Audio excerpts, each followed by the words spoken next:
Connor, we all know the Saturn V rocket took us to the moon for the very first time. Well, the SLS will take us back there and much farther, all the way to Mars. The people making this happen say that we are on, if not ahead of schedule. NASA's largest rocket stage ever, the test liquid hydrogen tank for the Space Launch System, is loaded up and being wired into the test stand. That's where it'll be tested to survive the 8 million pounds of thrust it will have to bear to shoot out of our atmosphere. The transportation and installation of this was a significant endeavor. 500,000 gallon capacity in that tank. It weighs 100,000 pounds. The sheer size of the parts may be the biggest challenge. Our test article here is this part of it right here. What the world will be watching when the first people lift off to go to Mars, it'll look like what you're looking at right here. The SLS test stand is more than 200 feet tall and the rocket more than 300.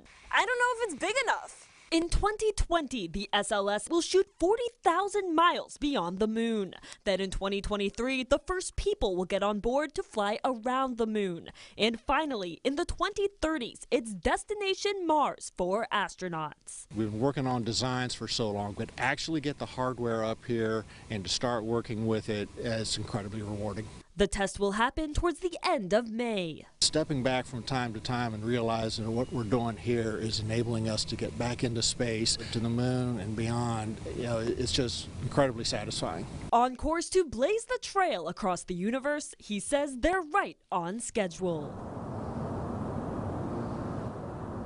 A test on one of the SLS engines was just fired up today in Mississippi. The core stage that you just heard about made it here during the government shutdown, but they say it didn't put the workers back. They still worked on it, and everything is still on schedule. Putting the Valley First live in Huntsville, Renata DiGregorio, WZDX News.